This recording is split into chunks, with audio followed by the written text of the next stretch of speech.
Muy buenas noches y bienvenidos a un programa más de Primer Plano. En esta ocasión, es obvio, vamos a abrir con el informe del presidente Enrique Peña Nieto. Vamos a dividirlo en dos partes. Nos proponemos en esta primera ver el contexto general. Podríamos pasarnos una hora o más solo en este punto, pero hay que irse muy rápido. Dos cosas me parecen a mí interesantes del contexto general. Una es que definitivamente el día del presidente, que era el 1 de septiembre de cada año en el pasado, que parece ahora muy remoto, aunque no estoy tan seguro de que sea pasado, en que el PRI dominaba la política mexicana, bueno, todo giraba en torno al presidente. El despliegue era más de forma que de sustancia. El presidente al final leía un informe que, me temo, muy pocos escuchaban porque era largo como un día sin pan, y eso se fue cambiando. Ya luego las circunstancias lo obligaron a entregar nada más el informe, luego dar un mensaje, y en esta ocasión ni siquiera el 1 de septiembre, sino tuvo que ser el 2 de septiembre y en Los Pinos, no en el auditorio, por ejemplo, delante de una multitud congregada, pues a modo. Esta vez fue estrictamente sin salir de la casa presidencial.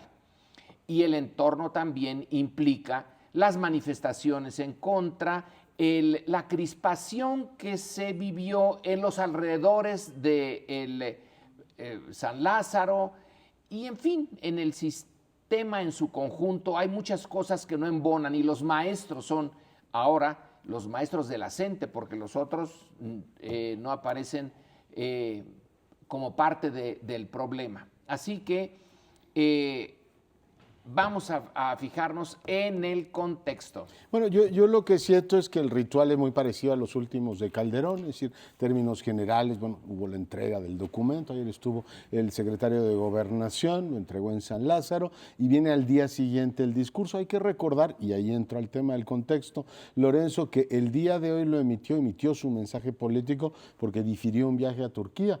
Es decir, el presidente da este informe.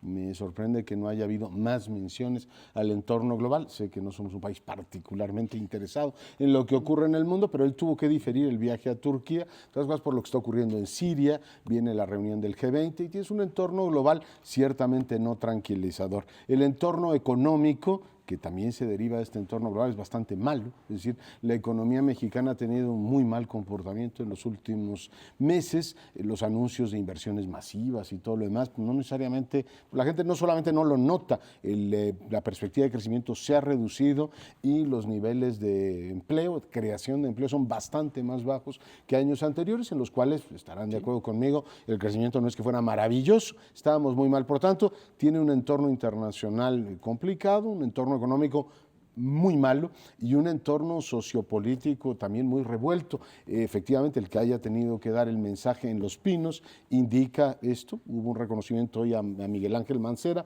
por permitir que se diera ayer la sesión del Congreso, o sea, garantizar que sea la sesión del Congreso y el día de hoy el mensaje desde Los Pinos, pero bueno, efectivamente no pudo salir de su casa y eso nos indica que bueno, la tensión está ciertamente en las calles. Más adelante volveríamos sobre esto, ¿no? Sí, no es un buen momento para el gobierno. De unos meses para acá, en realidad ese optimismo con el que arrancó el propio gobierno, con unos buenos pasos que generó, digamos, expectativas positivas en buena parte de la población, pues se ha visto que no está jalando adecuadamente, pese a los logros que se han dado a través del Pacto por México en varios rubros, pues no acaban de aterrizar, y se está viendo las dificultades que tiene la propia reforma educativa, no acaban de aterrizar bien. No se sabe cómo van a aterrizar otras reformas como muy aplaudidas por una buena parte de la sociedad, como la de telecomunicaciones. Entonces, como que esa aura con la que inició el gobierno se ha venido desdibujando. Ya no está el mismo entusiasmo, ya no se ve la misma fuerza, el mismo empuje del propio Peña Nieto. El contexto económico pues ya cambió, ¿no? De lo que se había proyectado que crecería el país en esta fecha, ya se está calculando a la mitad o incluso menos. Algunos cálculos dicen que a lo mejor estaría en el 1% o que quizá ni siquiera llegue al 1%. La muy polémica Monex dice que creceríamos 0,5%. Sí, entonces no está claro que ni siquiera vaya a ser el 1.8 como se ha proyectado.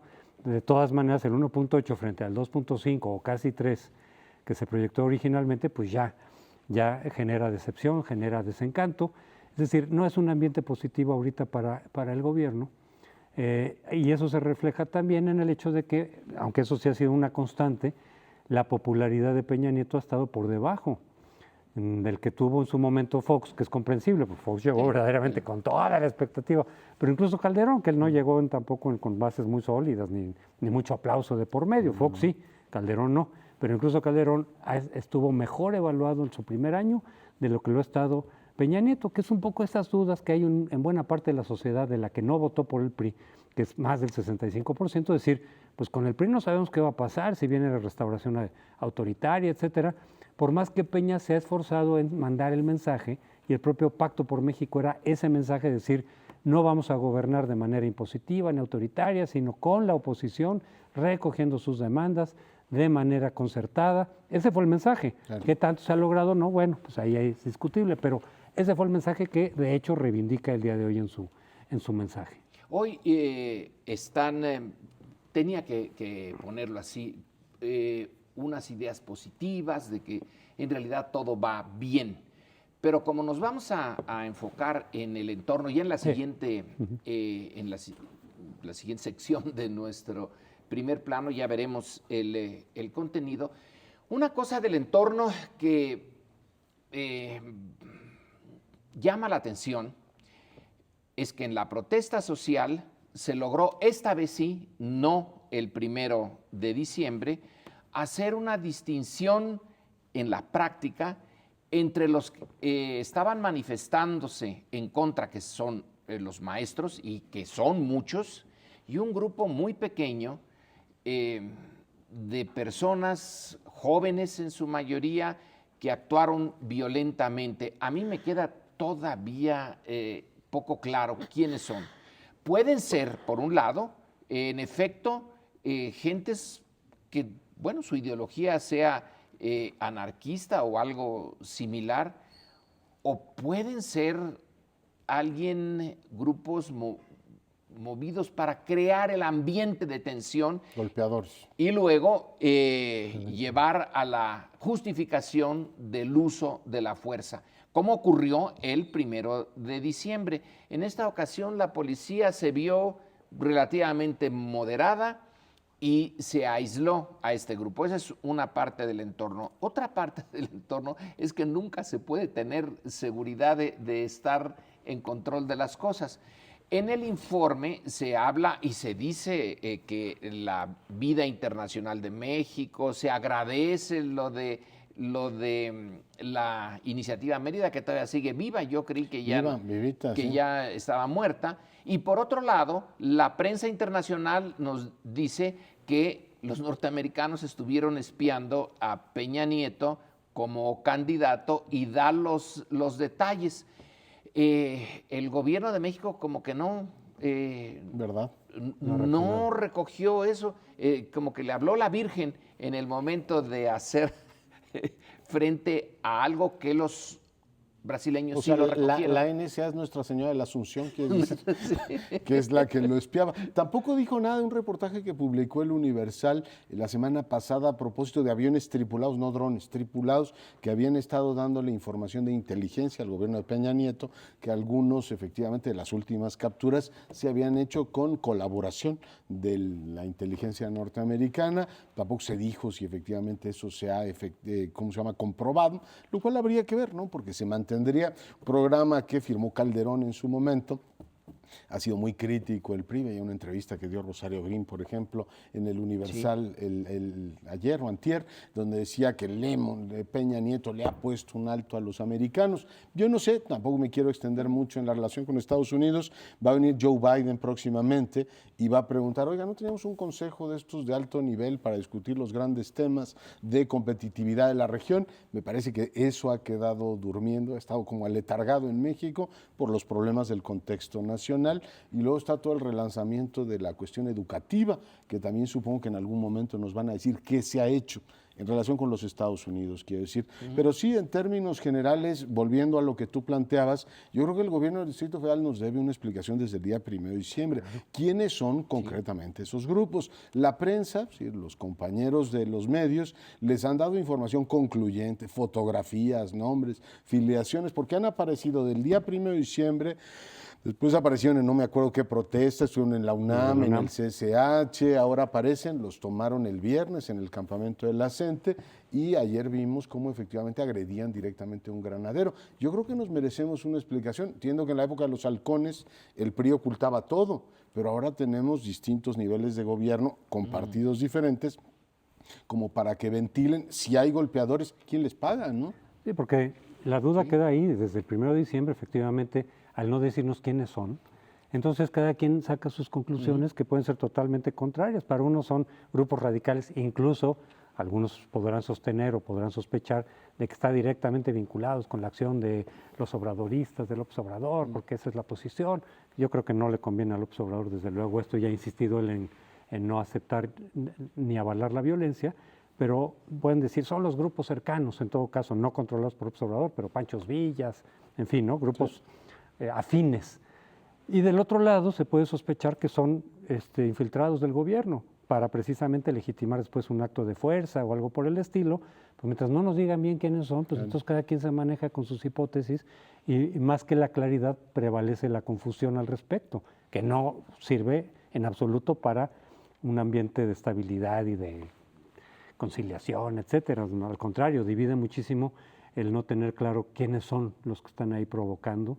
Es cierto, hemos visto a muchos en varias de las protestas, ¿no? Es decir, son grupos profesionales, no es por tal o cual causa, sino... La Universidad de la Ciudad de México también estuvieron. Sí, etcétera. Entonces, de pronto aparecen los mismos. Pero si no hay la definición oficial de quiénes son, quién los paga, etcétera, entonces prevalece la confusión. Y en la cuestión del ambiente, que coincidió con lo del informe, y es la movilización de la gente, que no terminan por estar satisfechos con lo que ocurrió ayer, pese a que se cedió algunos aspectos que eran importantes. Se dice, ya no va, a pesar de las 3 evaluaciones que se van a hacer, ya eso no va a repercutir en el despido de un profesor que no hubiera aprobado las 3 evaluaciones, ni siquiera para los nuevos, porque estaba planteado para los nuevos, las nuevas contrataciones, no para los que ya están. Bueno, eso es hecha para atrás. Pero la coordinadora no está conforme, anuncia una insurrección. No le gustó tampoco la forma porque se vio un poco como muy precipitado. Yo creo que efectivamente no tenía que haber sido ayer de manera precipitada. Digo, si ya no habían, se habían retrasado la aprobación, pues podrían haberlo esperado por esta semana después del informe y no verse como algo precipitado, como un madruguete, que es así como se vio. Pero digo, sin conceder, lo que quería Peña Nieto era una buena noticia hoy en la mañana, ¿no? Imagínate que hubiera dicho, bueno, la reforma está todavía pendiente. Creo que la mayoría le dio la oportunidad de anunciar hoy eso, ¿no? Bueno, sí, pero sigue pendiente porque va por la falta de la Cámara del Senado. Pero en fin, no fue algo que hubiera gustado mucho y que era previsible que no iba a gustar a los maestros. Ahora, de todas maneras, yo planteo, ¿es posible la negociación con los maestros? No que se abran las mesas de diálogo como se han abierto, sino se puede llegar a un punto en el que ambas partes puedan salir más o menos satisfechas o por lo menos conformes con lo que sale. Yo lo dudo porque las posiciones de los maestros han sido muy maximalistas, me parece a mí, es decir, no van contra tal o cual punto de la reforma, van contra toda la reforma, incluyendo la constitucional. No dicen, es que cámbienle aquí o cámbienle allá. Por eso ayer ya se cambiaron algunos puntos de los que en principio más les preocupaban y no quedaron satisfechos. Si dicen, es que tiene que ir todo para atrás la reforma. Cuando dicen también, estamos en contra de la privatización de la educación y que se termine la gratuidad. No puede haber satisfacción en eso porque ¿dónde está en la iniciativa eso? ¿Qué parte echas para atrás y nada dice que se va a privatizar o que se va a terminar con la gratuidad? Y además han anunciado la coordinadora que de todas maneras va a seguir movilizada para estar en contra de la reforma energética y la fiscal. Es decir, no hay posibilidad de negociación para desmovilizar. Y la insurrección, pero eso lo vamos a dejar prometida por la CENTE, vamos a dejarlo para más adelante. Nos despedimos, no se nos vaya, espérenos en el siguiente segmento.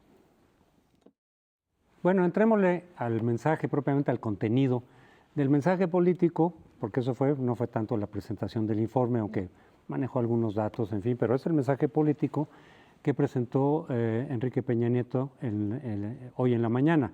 Yo destacaría dos aspectos. Uno, el mensaje de unidad, de inclusión, de integración frente a pues, los desmanes que se han dado las últimas semanas, el ambiente de agitación del que ya hemos hablado, los rumores de que la izquierda se puede salir del Pacto por México. Entonces, de alguna forma es un mensaje de conciliación en el sentido de que estamos dispuestos a que esté incluido todos los miembros del pacto, a continuar con el pacto, a seguir buscando las soluciones dentro del pacto, frente a varias voces que creo que con algunos argumentos han estado señalando, pues el pacto igual y ya se acabó. Cuando se pensaba que se iba a acabar, que era llegando a la reforma energética y a la fiscal, en parte la educativa, en donde la izquierda probablemente ya no iba a acompañar una reforma más profunda desde el punto de vista o la perspectiva del gobierno de Peña, pues ahí la izquierda no los va a acompañar, ahí se va a agotar el pacto y probablemente ya llegamos a ese punto.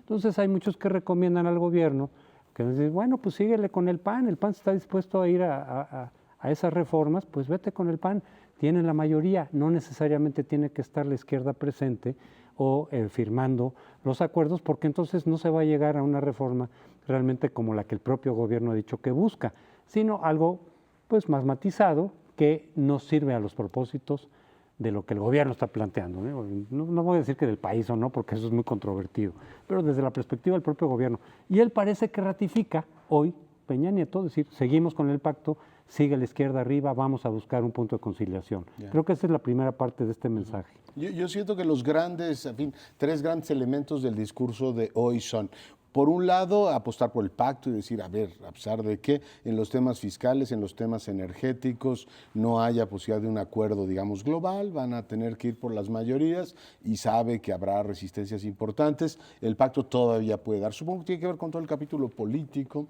y con la posibilidad de seguir procesando algunas otras reformas que imagino que tienen que ver con el funcionamiento del pacto federal, temas de endeudamientos de los estados, pero básicamente procesar algunos detalles también de lo de seguridad, pero no veo que grandes reformas vayan a pasar por el pacto. Sin embargo, el presidente hizo una defensa de ese esquema de negociación política y yo lo celebro porque algunos le estaban sugiriendo ya que se fuera por la mano dura, por la mayoría, decir usted no necesita incluir a todo el mundo, finalmente tiene un mandato, utilícenlo. En las democracias las mayorías son las que mandan. Celebro que todavía esté haciendo profesión de fe de que una democracia es una presidencia, y más del PRI, por la trágica historia que tiene detrás de sí de verticalismo, vale la pena apostar. En segundo lugar, se dio como un poquito de tiempo, pidió 120 días, diciendo el año no ha acabado. Como ya platicamos en el bloque anterior, la economía no está bien, no hay muy buenos datos que compartir con la gente, por tanto dice, a ver, denme un espacio de tiempo, si pasan estas reformas, las importantes, a lo mejor el país cambia. Y el tercero es, lo decías tú, Crespo, en el primer bloque, tratar de mantener vivita esta llama del ¿cómo le llaman? El memo, el optimismo, ¿no? Esta idea de que el país está cambiando, que va en el sentido positivo, que una generación reformista tiene todavía la posibilidad de hacerlo, que se va debilitando, ¿no? Como esperanza en un amplio sector de la opinión pública, según lo reflejan las encuestas. Creo que fueron los tres temas por los que apostó en el discurso de hoy.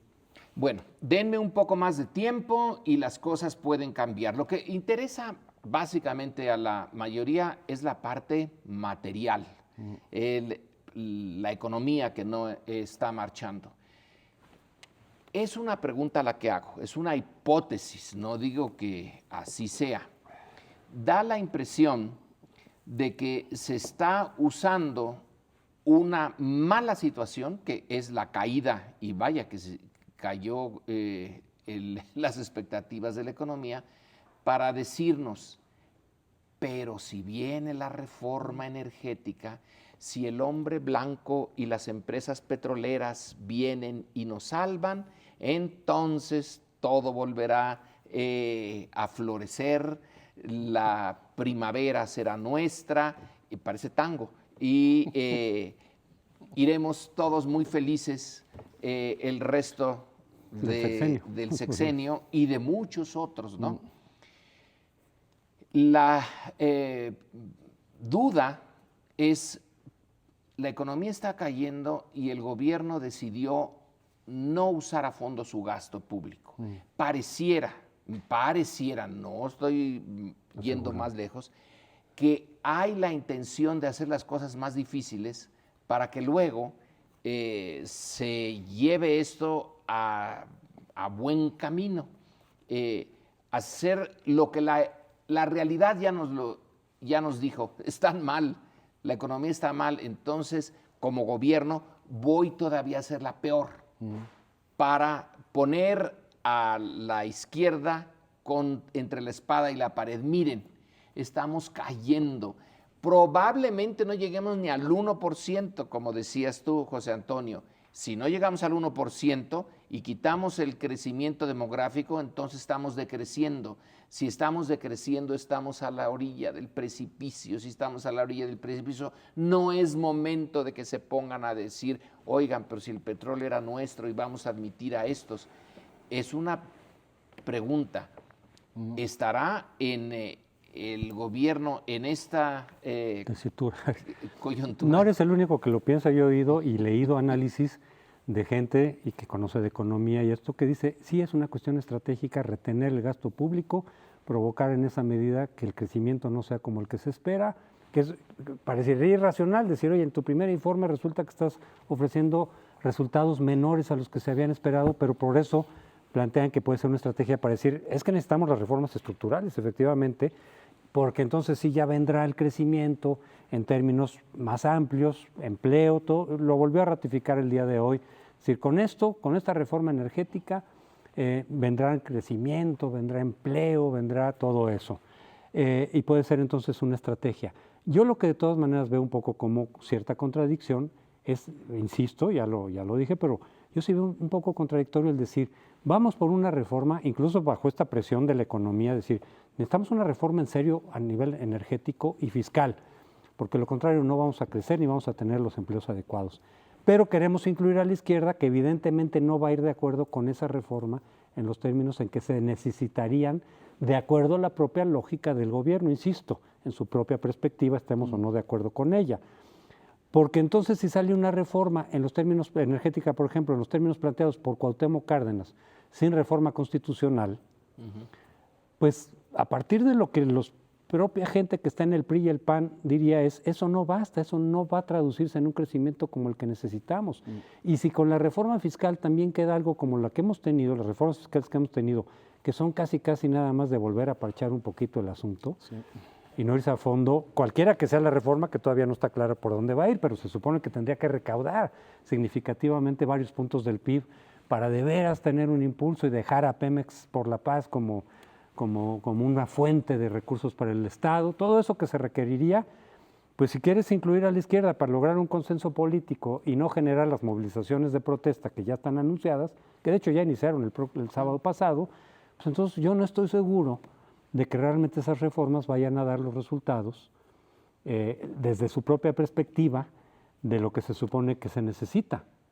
Yo no sé realmente por dónde tendría que ir la reforma, si como dice la izquierda, ellos lo sostienen, yo no estoy seguro, pero yo veo una contradicción en el planteamiento que está haciendo el gobierno entre conciliar políticamente, que qué bueno, pero si eso se traduce en una reforma mucho más delgada, digamos, de la que ellos mismos han planteado como la necesaria, pues entonces, ¿qué es lo que se pretende? No entiendo bien. Yo no necesariamente veo una contradicción, supongo que lo que nos dirán es, oye, se agotaron todas las vías de diálogo, se hizo un esfuerzo por incluir a todo el mundo, pero finalmente llegó la hora de decidir y vamos a votar PAN, el Verde, etcétera, es decir, la coalición de ellos, porque el país lo requiere y las democracias maduras así deciden.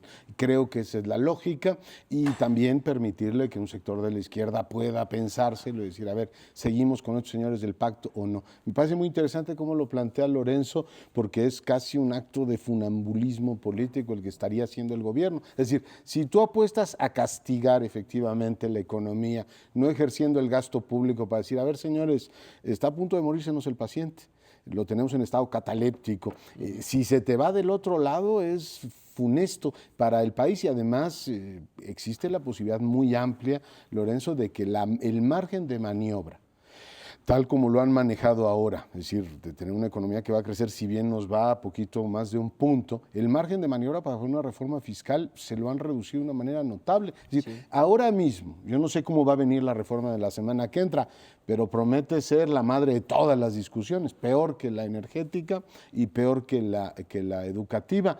Si van a empezar en serio a jalar de todos lados, a poner impuestos, pensemos en IVA en alimentos y medicinas, pensemos en que suban el ISR a las empresas, en que le suban el ISR a la clase media, tú vas a tener de pronto una rebelión en un montón de sectores diciendo, a ver, este gobierno no nos da resultados y además nos va a subir los impuestos a todos en un contexto en el cual la economía está muy mal, no me extiendo, simplemente con que suban el IVA en alimentos y medicinas, mandas a 2 millones de personas que están en el filo entre la pobreza y la clase media a la pobreza. Las empresas te van a decir, oiga, pues yo estaba muy contento con todas sus reformas, pero ahora me sube 7 puntos a mí los impuestos cuando la economía no está funcionando.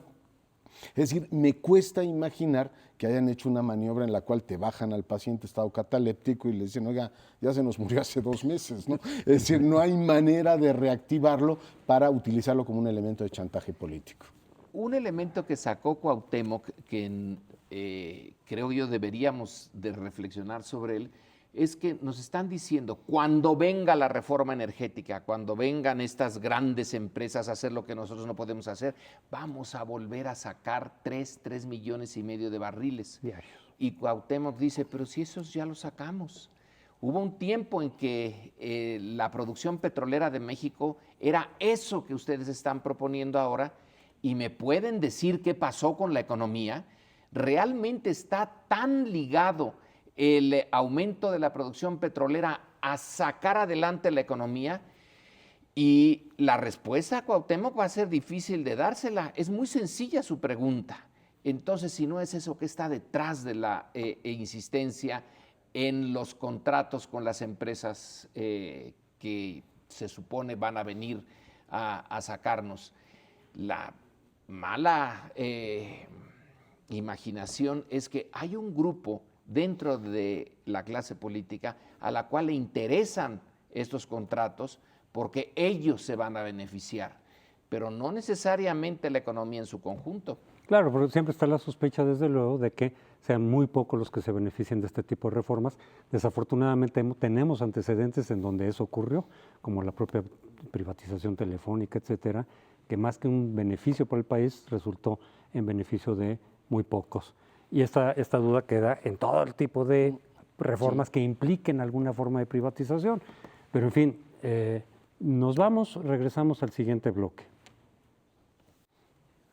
Bueno, y les propongo en este tercer bloque que analicemos cómo están los partidos políticos. Ya platicamos del posicionamiento del Ejecutivo respecto al pacto y las posibilidades que tiene. El día de ayer, al abrir el periodo de sesiones, los partidos políticos hicieron su posicionamiento. Algunos fue más retórica que otra cosa, pero es interesante ver cómo se reagrupan los distintos partidos. Por un lado están los partidos del PT y el Movimiento Ciudadano, con un discurso muy radical, un discurso en términos generales, deslegitimando desde el proceso de elección presidencial a todo lo que ha dado, como diciendo, a ver, esto es consecuencia de la compra de la presidencia, etcétera. Es decir, es un discurso político, más bien electoral, propiamente, que un discurso de la coyuntura. El PANAL fue un discurso, en términos generales, intrascendente, sin ninguna presencia. El Verde Ecologista, apoyo absoluto a la reforma energética, acrítico.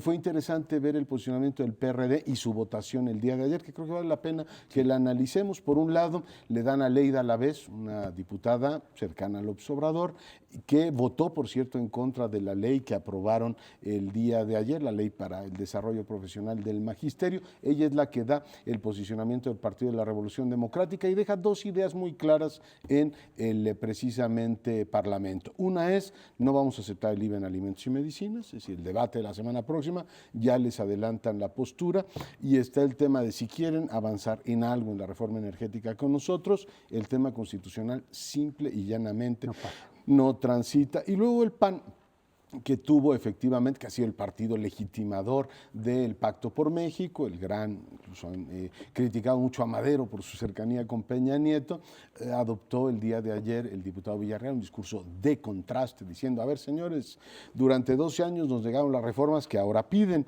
y ahora resulta que en 9 meses ustedes que decían que sabían cómo gobernar y resolver todos los temas, tienen la economía como la tienen, han hundido la política de vivienda y de paso les dio un encontronazo fuerte en materia de seguridad. En fin, así se posicionaron los partidos y bueno, será interesante ver cómo se comportan en los próximos meses. Discutimos ya en los segmentos anteriores los dilemas del gobierno. Ahora vamos a discutir, propongo, los dilemas de los partidos. La izquierda tiene ante sí lo sabíamos, está presente potencialmente a veces, de hecho, en otras. Hay dos izquierdas, ¿no? La que está metida en las estructuras que tienen representación en las cámaras y la otra, la que está afuera preparándose para ser partido. Esa no habló esta vez, no podía. Bueno, Monreal, ¿no? Habló a través del observador e incluso anunció, dijo, el día 8 verán que hay un proyecto alterno. Entonces, ¿cuál va a ser, si se mantiene el pacto, se va a tener que mantener con la izquierda más cercana al gobierno y va a tener que irse echando a un lado a la otra? Es decir, los que ahorita están desde la izquierda con el pacto van a tener que aceptar cercenar parte de ellos. Ahora, si se cercena, seguirán siendo, ¿qué representan? Bueno, y ahora el PAN está en su mejor, en cierto sentido, en su mejor momento, porque vuelve a lo que era. Un partido que no tiene alguna responsabilidad en el poder ahora, ¿no? Pero no mucha.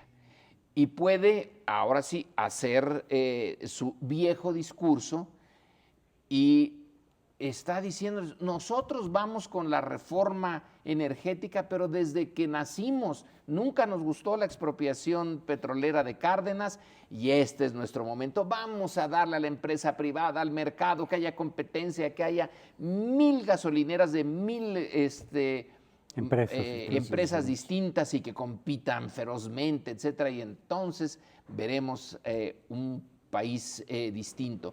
El PAN en realidad no tiene muchos problemas ahora en relación al pacto, porque el pacto va por donde ellos quieren ir o ellos quieren ir por donde va el pacto.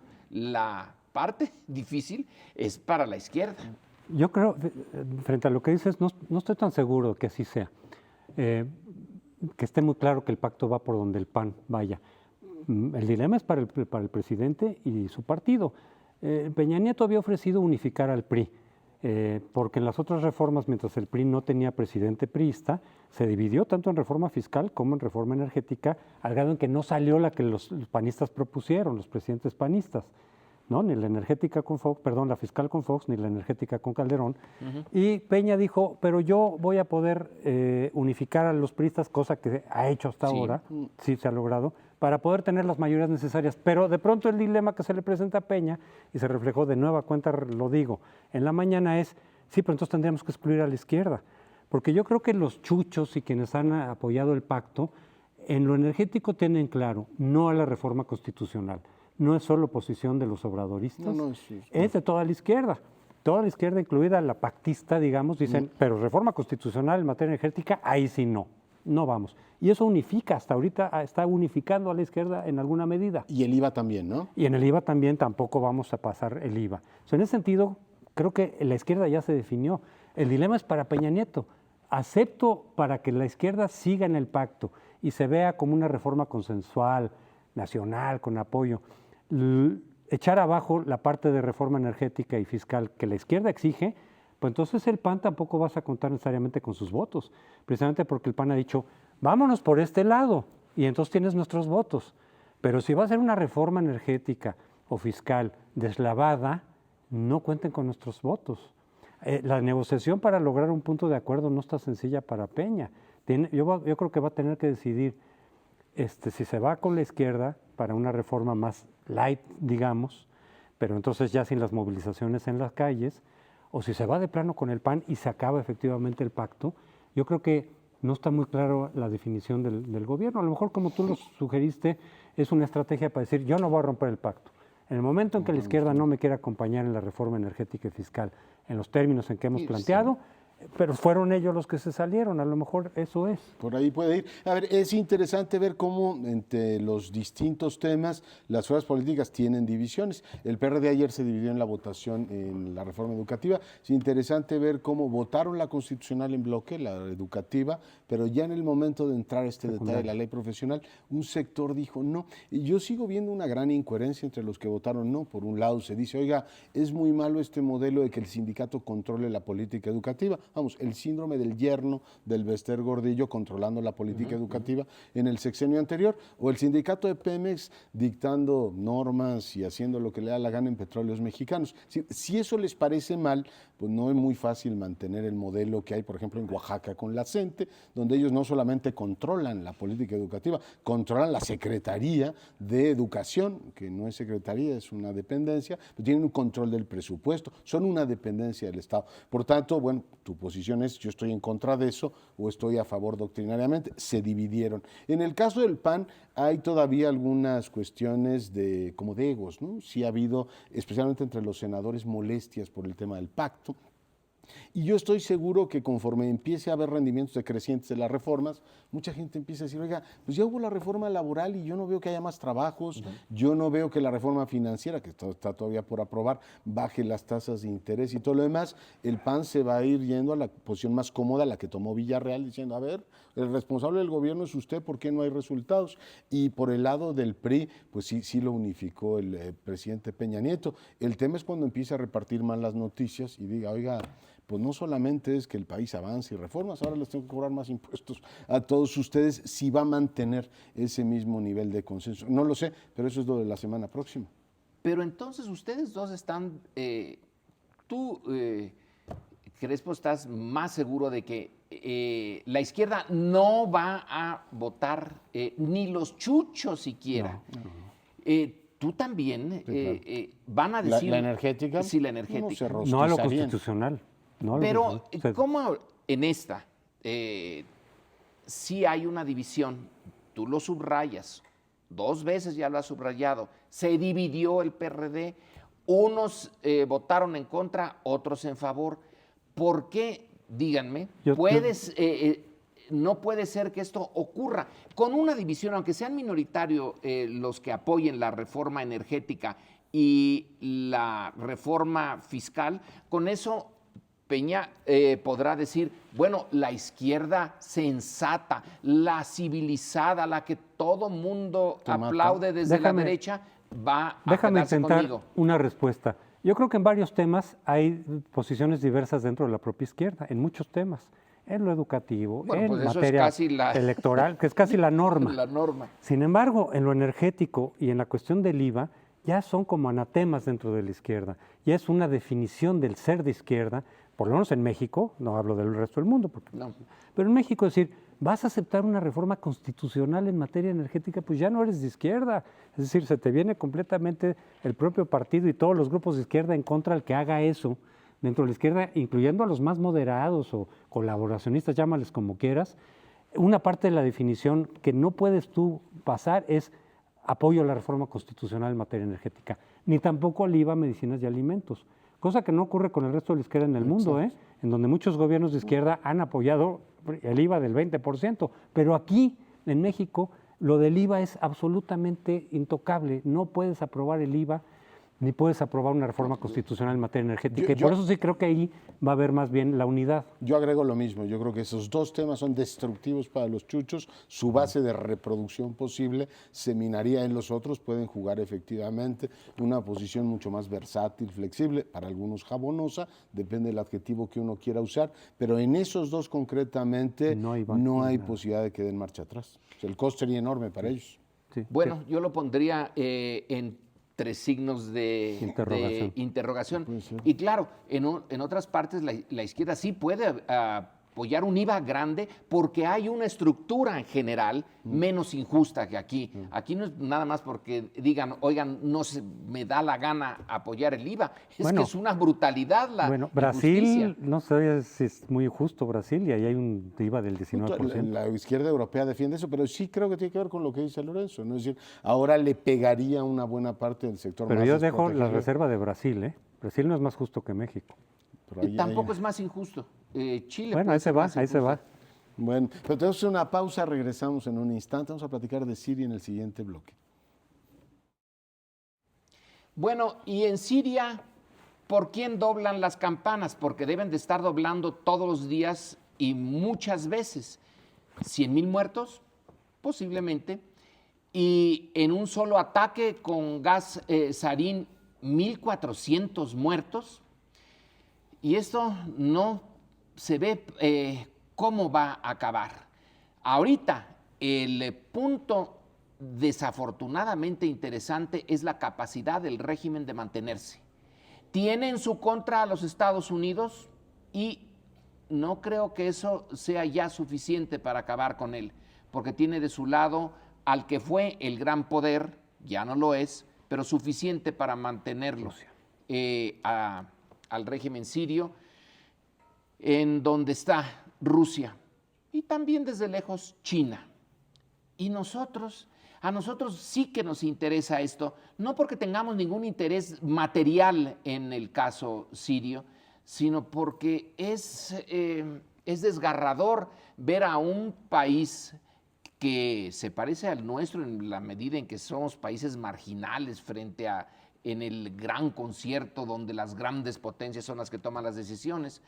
Es también algo que nos interesa porque es un intento de acabar con un sistema autoritario bastante más primitivo que el que tuvimos nosotros aquí y no se acaba. Se da la vuelta y sobre los cadáveres es posible volver a intentar rehacer ese régimen. Llama la atención el dilema en que está Estados Unidos. Si ataca y dice que va a atacar, no va a acabar con el régimen sirio. Y si el régimen sirio puede decir, nos atacan los imperialistas, vamos a hacer todavía más dura nuestra posición. ¿Qué podemos esperar de Siria? ¿Qué podemos hacer nosotros como país, México? Pues supongo que decir algo en primera instancia y abrir un debate que creo que es muy sano sobre la necesidad de ir quitando esta parte como aséptica de las relaciones internacionales, de que eso pues tiene que regirse por grandes principios generales y que siempre los principios generales te llevan a buen puerto.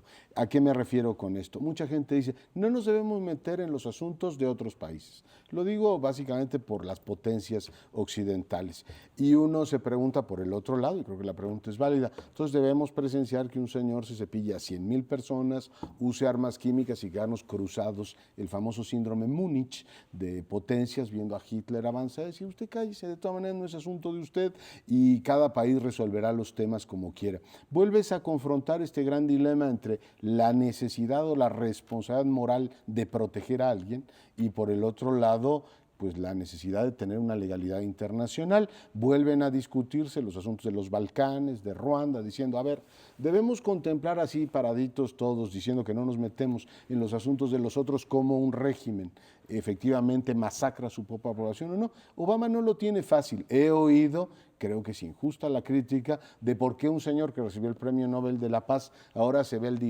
ante el dilema de la guerra. Bueno, hay muchos países como el nuestro que puede efectivamente decir, mire, lo que pasa en Siria no es asunto mío o no tengo nada que hacer, pero Estados Unidos no tiene más remedio, el presidente Obama, que decir, a ver, yo no puedo permitir que esto siga ocurriendo en Siria y mirar para el otro lado como lo hace el políticamente inepto David Cameron, que fue a pedir el voto del Parlamento y se lo negaron. O una Europa que ve para el otro lado, no solamente Estados Unidos, Europa, ahora tú dices, ¿dónde está Bruselas en todo esto? La verdad es que ni pincha ni corta, ¿no? Sí, no la tiene fácil Obama, desde luego, porque por un lado efectivamente está esta cuestión de responsabilidad internacional, no solo de Estados Unidos, sino de la comunidad, es decir, ¿qué hacemos frente a abusos abiertos? Ya no estamos en el siglo XIV, entonces donde cada quien hacía lo que se le pegara la gana al interior de sus países, sino que cada vez ha habido mayor involucramiento de la comunidad internacional en proteger derechos de ciudadanos frente a abusos de sus respectivos gobiernos. Claro, afectando hasta cierto punto, bueno, en una buena medida la soberanía, pero anteponiendo ante ello el decir, pues sí, pero están los derechos de los ciudadanos, el no uso de armas químicas en este caso, que ha sido proscrito desde quién sabe cuándo, desde el siglo pasado, la Primera Guerra, etcétera, lo del gas, lo del uso del gas y químicos.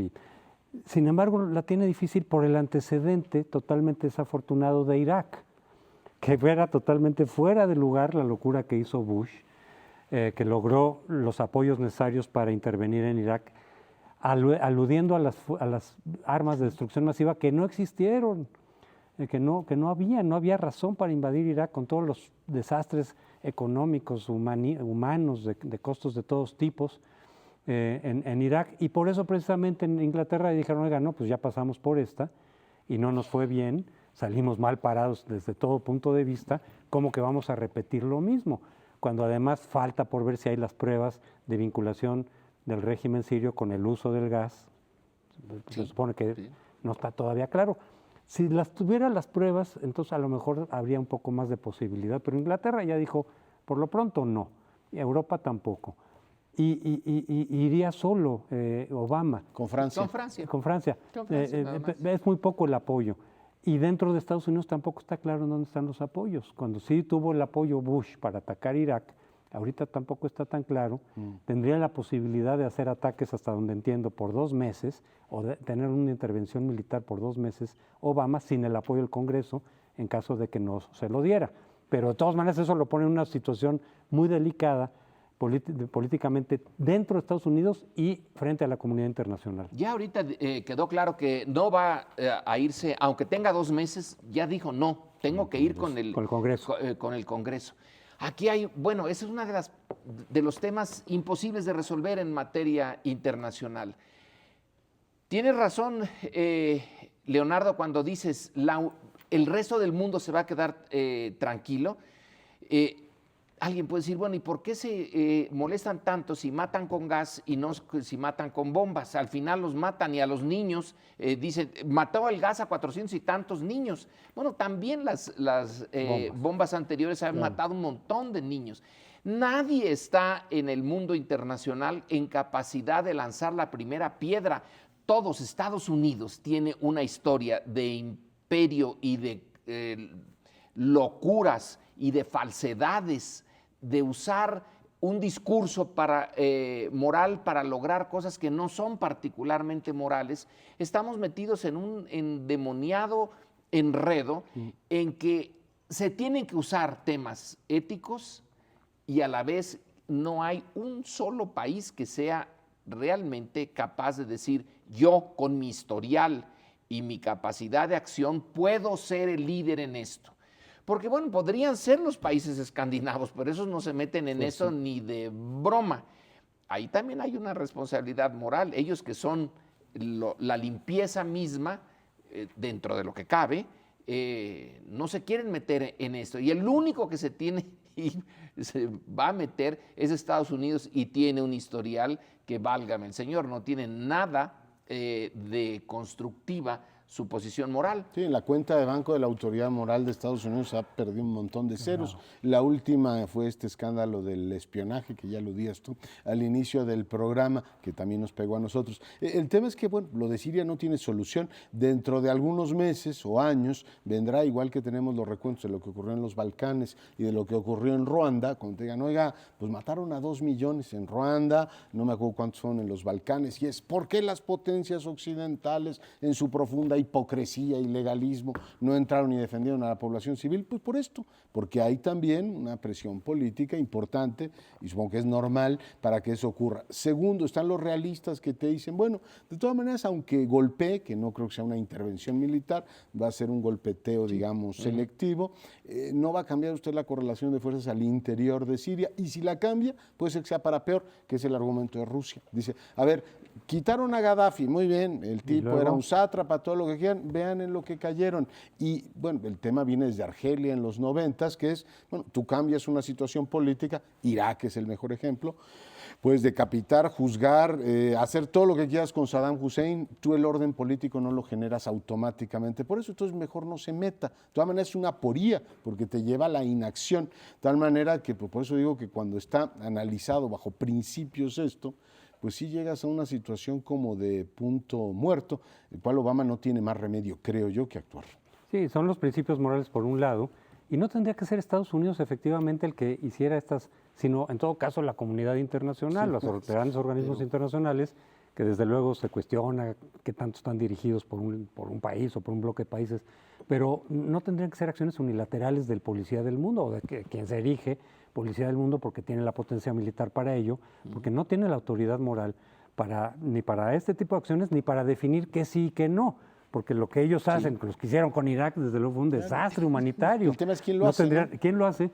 Y por otro lado, las consecuencias.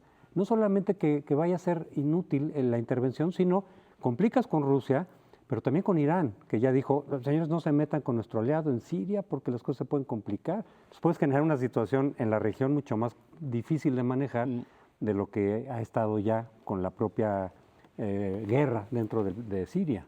Creo que este es un caso, pero perfecto del libro de texto, de que hay situaciones políticas que no tienen solución, no tienen ninguna solución.